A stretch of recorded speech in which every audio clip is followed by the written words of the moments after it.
Mia stood in front of the mirror on a Monday morning, hair still damp from her shower.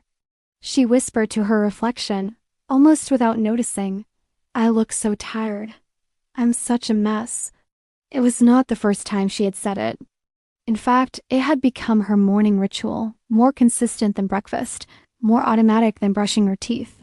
She thought it was harmless, just words tossed into the air. But once she stepped into the office, those words seemed to color everything she touched. When she gave her morning presentation, her voice trembled slightly, and though her colleagues nodded with approval, she convinced herself they were only being polite. Later, when a coworker stopped by her desk and said, "You handled that so well," Mia smiled, but inside she dismissed it instantly. Her mind whispered, "They don't really mean it. If only they knew how much of a mess I am." And so the day unfolded in the same quiet battle. Each time she passed a glass door or caught her reflection in the bathroom mirror, the phrase replayed like a haunting refrain. "I'm a mess." She held back in conversations, second-guessed her ideas, hesitated to speak up in meetings. It wasn't that others doubted her. It was that her own words had already tied her down, like invisible strings pulling her lower before anyone else had the chance to. That night, lying in bed, Mia scrolled through social media. Perfect lives lit up her screen, polished selfies, flawless skin, girls who seemed to have everything figured out. And the whispers in her head grew louder. "I'll never be like them. I'll never be enough." She put the phone down, turned off the light, and curled under her blanket, carrying the heaviness of her own voice like chains around her chest. What Mia didn't realize was that the words we tell ourselves are not just passing thoughts. They are seeds planted deep in the soil of our subconscious. They grow quietly, shaping how we see ourselves, how we act, and even what we dare to reach for. If you water them with criticism, you grow weeds of doubt. If you nourish them with kindness, you grow gardens of strength. So the real question is this: have you ever noticed the way you speak to yourself? Have you ever wondered what life would look like if, instead of cutting yourself down, you chose to lift yourself up? Because the truth is simple yet profound. The words you speak to yourself are not background noise. They are commands, and sooner or later, your life will obey them. The invisible power of self-talk. Self-talk is not just noise inside your head. It is a dialogue, a constant stream of words that slowly carves out the shape of your reality. The world may not hear it, but your mind and body always do. Every phrase, whether whispered softly or thought silently, becomes a script you begin to follow. Psychologists have long explained that our subconscious mind does not distinguish between truth and repetition. If you tell yourself every morning, "I'm not good enough," your mind will begin to look for evidence to prove it. You forget the compliments and focus only on criticism. You discount your achievements and magnify your mistakes. Before long, it is not the world that limits you, it is the voice inside you. Think about it. A woman who wakes up every day and says, "I am exhausted, I can't do this," will eventually find her body responding with even more heaviness. The fatigue deepens, not just because of her schedule, but because her words instruct her body to give up. On the other hand, another woman facing the same workload tells herself, "This is hard, but I'm capable." Her body listens too. Her energy stretches a little longer, her resilience grows a little stronger. The difference lies not in the circumstance, but in the command she gave herself. Mia's story is not unique. Many women unknowingly live under the weight of words they planted years ago. A careless comment from childhood, "You're too sensitive, you'll never succeed," becomes a mantra repeated in adulthood. At first, it's just a memory, but repeated enough times, it becomes identity. You no longer say, "I made a mistake." You say, "I am a failure." And that shift in language quietly shifts the course of your entire life. This is the invisible power of self-talk. It acts like the law of attraction in disguise. What you say to yourself, you begin to believe. What you believe, you begin to embody. And what you embody, the world reflects back to you. If you constantly declare lack, you notice only scarcity. If you constantly declare worth, you begin to attract people and opportunities that align with that worth. Science supports this as well. Studies on neuroplasticity reveal that the brain rewires itself based on repeated thoughts. Every time you repeat a phrase, positive or negative, you strengthen neural pathways that make it easier to think that way again. It is like walking through a field. The more you walk the same path, the clearer it becomes until eventually it is the only way you know how to go. So if every word is a seed, the question is, what are you planting? Doubt or confidence? Fear or courage? Self-hatred or self-love? We cannot always control the words the world speaks to us, but the words we say to ourselves, that is within our power. And if we are not careful, we can become our own harshest critic, our own most merciless judge. But if we learn to shift that voice, even slightly, we can also become our own first source of love, comfort, and healing. Because at the end of the day, it is not the voices outside that decide who you are. It is the voice you hear most often. Your own. The law of attraction and action. How words become reality. There is a quiet law that governs our lives, whether we notice it or not. The law of attraction is not magic, nor is it wishful thinking. It is the simple truth that what you focus on expands, and what you repeat to yourself becomes the lens through which you see the world. Think of your mind as a garden. Every thought is a seed. The ones you water through repetition, attention, and belief are the ones that grow. If every morning you whisper, "I am not enough," you are watering weeds. Slowly, they spread, choking the soil until nothing beautiful can bloom. But if you choose, even with trembling hands, to plant a different seed, "I am worthy of love," you give your soul a chance to grow something new. Mia once tried this without realizing it. After years of telling herself she was invisible, she decided one day to experiment. She stood in front of the mirror and whispered, "I deserve kindness." At first, it felt awkward, even false. But the more she repeated it, the more natural it sounded. Weeks later, she noticed something curious. When a colleague made a sharp remark, instead of shrinking in shame, she felt a small voice rise inside her. "I still deserve kindness." That voice protected her like a shield. It wasn't the world that changed, it was the way she showed up in it. This is how words become reality. The law of attraction works not because the universe grants every wish instantly, but because your words shape your perception, and perception shapes your actions. If you constantly say, "I'll never succeed," you stop trying. You don't see the doors that are already open, because your eyes are searching only for walls. If you say, "Opportunities are coming to me," you notice possibilities you once ignored.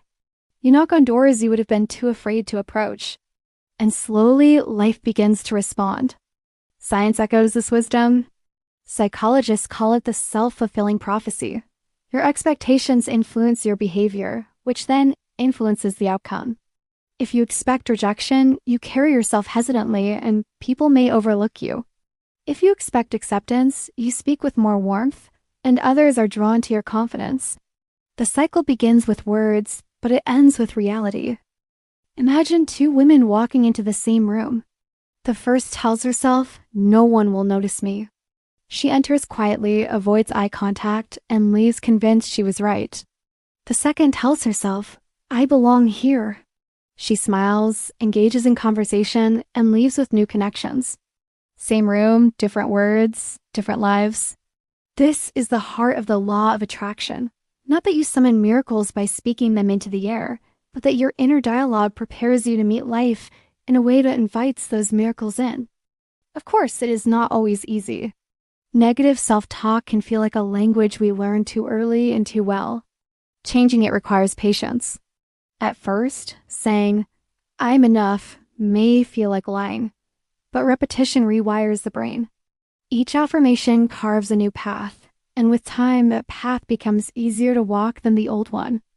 Your words are not just sounds, they are blueprints. When you tell yourself you are unworthy, you build a life that reflects it. When you tell yourself you're capable, lovable, resilient, you begin to construct a reality where those truths are lived out. So the next time you catch yourself saying, "I can't," pause. Ask, is this a fact or is this a command I'm giving to my life? And if it is a command, Do you really want to keep obeying it? Because the law of attraction is always at work, quietly shaping the life you live. The only question is, are you using it to build a cage or to set yourself free? The cost of negative self-talk. Sophie often whispered to herself, half jokingly, half defeated, "I'm unlucky in love." She said it so many times that it became her truth. Each time a relationship faltered, she repeated the phrase, reinforcing the belief that love was something she was destined to lose. Without realizing it, her words became the quiet prophecy that guided her choices. When you tell yourself you are unlucky in love, you begin to see every gesture, every silence, every ending through that lens. You tolerate what you shouldn't, because somewhere deep inside you believe pain is all you are meant to know. And so, like Sophie, you end up walking into the same stories again and again, not because you want to, but because your words have written the script. The cost of negative self-talk does not stop at love. It spills into work. A woman who tells herself, "I'm not leadership material," may never raise her hand for a promotion. She hesitates in meetings, downplays her ideas, and stays silent even when her voice could change the conversation.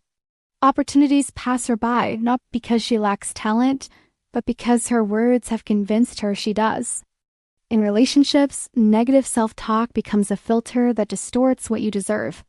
If you repeat, "I'm not worthy of real love," you unconsciously choose partners who mirror that belief. You cling to those who give you crumbs because deep down you don't expect more. You accept disrespect, thinking it is all you can get. Slowly, your words carve your reality, and you end up confirming the very fear you began with. And within yourself, the damage runs even deeper.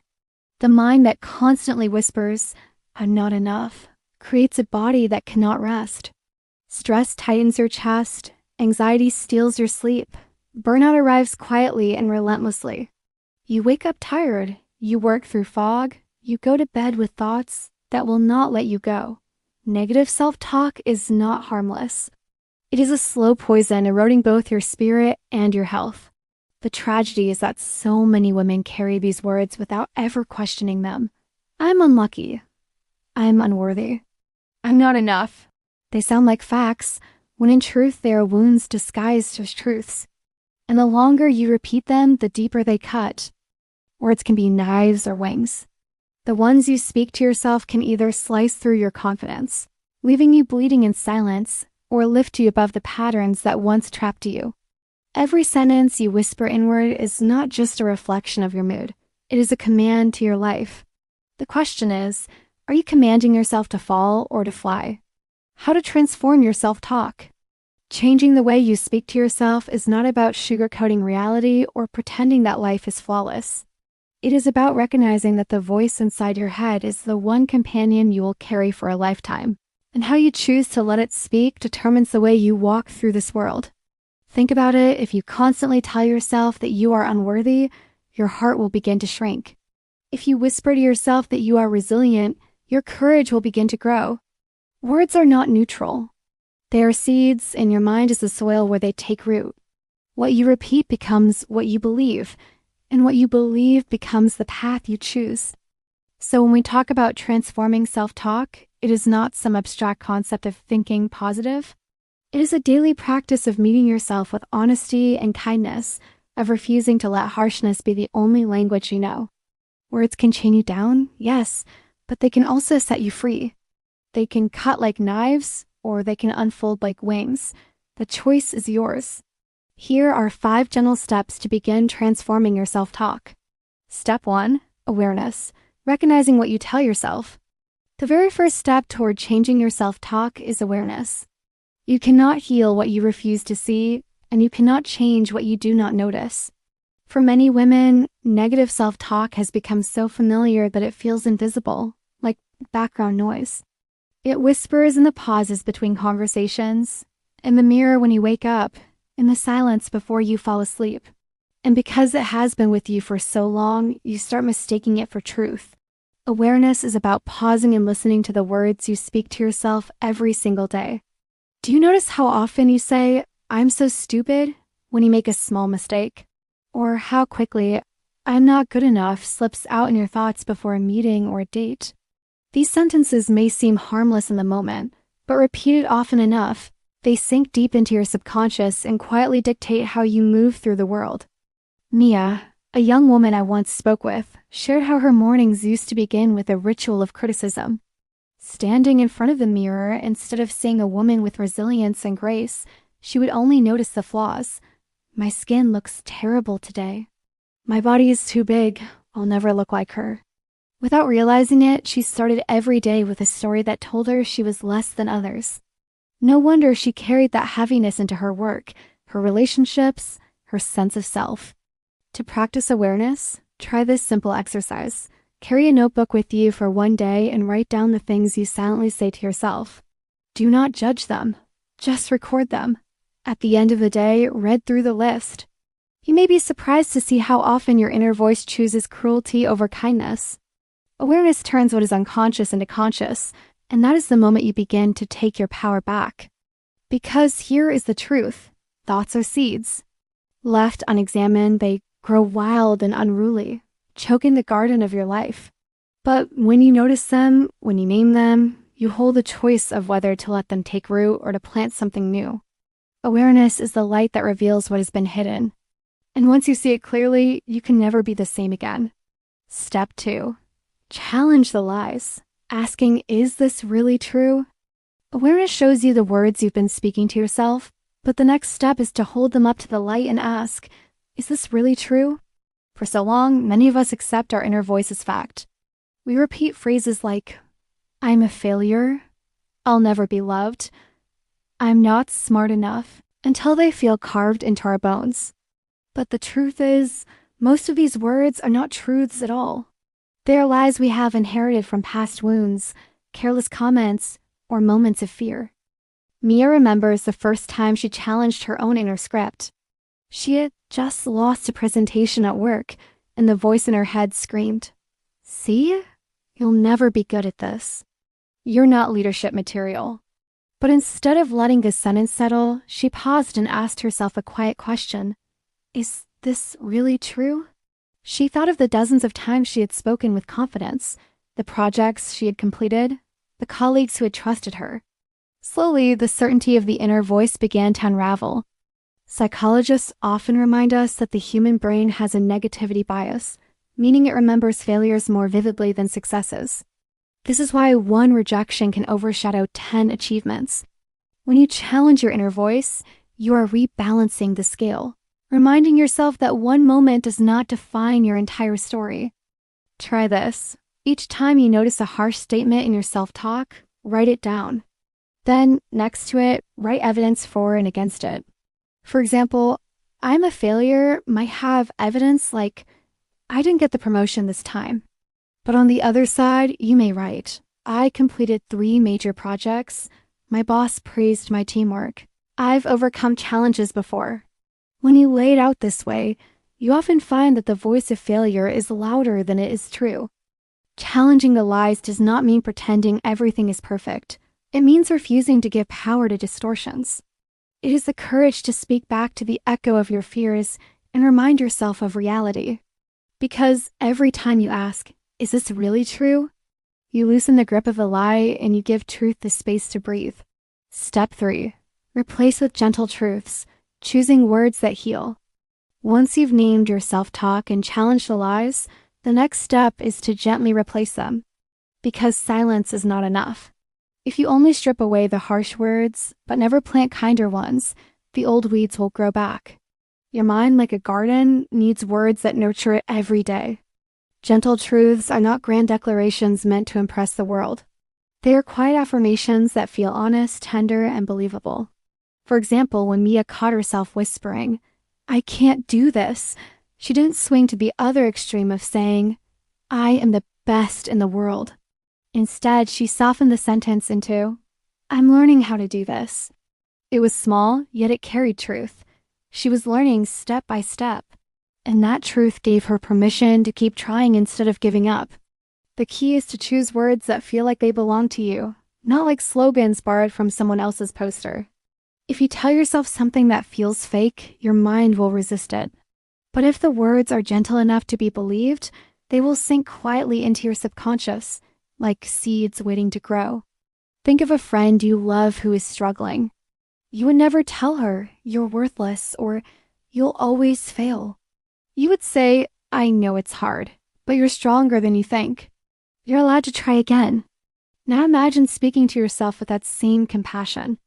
Mia began writing her gentle truths on sticky notes, placing them on her mirror. I am worthy of respect. I am allowed to rest. I don't have to be perfect to be loved. At first, they felt awkward, almost forced. But with time, as she saw them every morning, the words began to feel familiar, even comforting. Slowly, her inner critic was no longer the loudest voice in the room. Gentle truths don't erase challenges, but they shift the way you meet them. Instead of cutting yourself down before the world does, you give yourself wings to rise above it.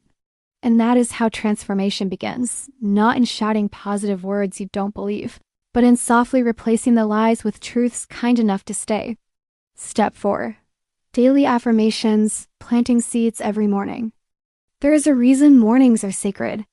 Neuroscience tells us that in the first few minutes after waking, our brains are in a soft, suggestible state, drifting between dreams and full awareness.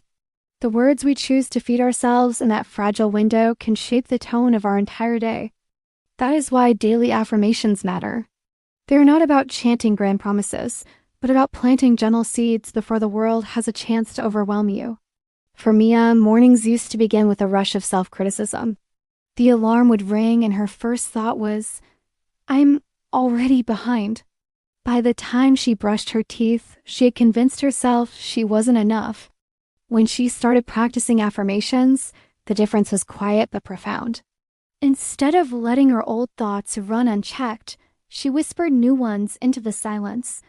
I am allowed to start slow. Today, I choose peace over perfection. I carry everything I need inside me. She repeated them while looking into the mirror, sometimes out loud, sometimes just mouthing the words. At first, it felt awkward, like speaking into emptiness. But with repetition, the emptiness began to soften and the words began to echo back. The power of affirmations is not in saying them once, but in saying them daily, until your mind begins to accept them as natural. Think of it like watering a plant. One pour will not keep it alive, but daily drops of care allow roots to deepen, leaves to open, and life to thrive. Psychologists explain that repetition rewires neural pathways. Each time you affirm something kind, you strengthen a bridge in your brain toward that truth. Over time, it becomes easier to believe, not because you forced it, but because your mind has been patiently trained to hold it. Mia noticed that on mornings when she began with affirmations, her days flowed differently. She still faced challenges, still made mistakes, but the voice inside her no longer tore her apart. Instead, it guided her like a steady hand, reminding her of her worth. Daily affirmations are not spells that magically erase pain. They're anchors, steadying you in the storm, reminding you who you are when the world tries to tell you otherwise. And in their simplicity, they carry immense power. Step 5. Surround yourself with better words. Let your world speak kindness back to you. Words are not only the ones you speak, they are also the ones you allow to surround you. If every corner of your life whispers pressure, criticism, or comparison, it is no wonder your heart grows heavy. But when you fill your space with gentle reminders, the atmosphere itself begins to heal you. Mia discovered this one quiet evening when she was journaling. She realized that though she was learning to change the words she spoke to herself, her environment still echoed the old voices. The notifications on her phone, the endless scroll of social media, the subtle competition in conversations, all of it kept telling her she wasn't enough. She decided to shift the voices around her. She began with sticky notes on her mirror. You are worthy. Progress, not perfection. Rest is productive too. Each morning as she brushed her hair, these notes looked back at her, like small friends holding her up. She changed the wallpaper on her phone to a phrase she wanted to remember. I am learning. I am growing. I am enough. She filled her playlists with podcasts that spoke about healing, resilience, and love, instead of voices that fueled comparison. Psychologists call this environmental reinforcement. When your surroundings reflect the truths you want to live, They strengthen your inner dialogue. It is like living in a house filled with windows instead of mirrors. Light enters, air circulates, and you see the world, not just your flaws. Slowly, Mia noticed the difference. When she felt doubt creep in, her eyes would fall on a note on her desk that said, "Breathe, you are safe." When she felt pressure rising, the podcast in her ears reminded her that she was not alone. She wasn't fighting her old self-talk in isolation anymore. She had built a chorus of kinder voices around her, guiding her back to gentleness. Surrounding yourself with better words is not about decoration. It is about direction. It is about teaching your mind, over and over, that there are softer, truer ways to live. And when your world begins to echo kindness back to you, you realize healing is not just an inner practice. It is also the landscape you choose to build around you. At the end of the day, the words you speak to yourself are not whispers. They are blueprints. They become the quiet architects of your choices, your relationships, and your future. When you begin to say, "I am worthy, I am learning, I am growing," you give life permission to rise to that truth. Please remember this. Speak to yourself like a friend. The gentleness you long to hear from others, offer it to your own heart first. Your words are not just sentences. They are seeds. And every seed you plant inside will one day bloom in the life outside. If this message touched you, follow Aura Rise so we can continue this journey of self-love and mental health together. Share this video with a friend who might need this gentle reminder today, because sometimes the right words at the right moment can change the path of an entire day. And before you go, tell me in the comments, what is one sentence you want to start telling yourself from today? Your words might be the light another woman, somewhere in the dark, needs to find her way back to herself.